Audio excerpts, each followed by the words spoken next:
if you look at the SDG, the Sustainable Development Goals, vocabulary, and the framing, there is an inherent contradiction in the framing itself. Right? You have whatever number of goals that you have, but smack in the middle of those 17 goals, you have something called economic development.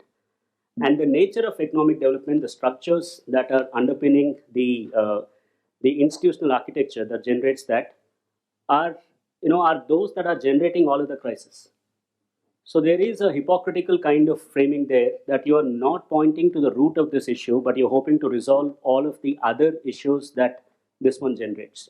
So I said, if you have to think about solving this crisis, you'll probably have to think about doing the impossible.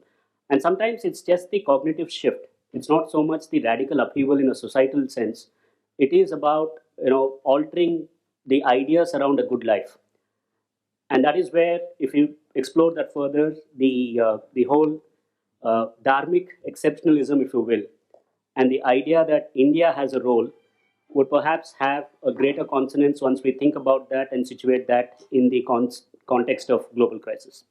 The second question that we have is, why is it that Hindus, particularly those of us who care for civilizational consensus, why do we have so little policy currency? Why do we struggle to find policy support for issues that we know are true? Shabarimala comes to mind. There are any number of issues, right? In the audience we have stalwarts here who have written about this, about the Hindu concerns. Why is there this chasm, this separation between what is needed for culture and what the state sponsors? Right?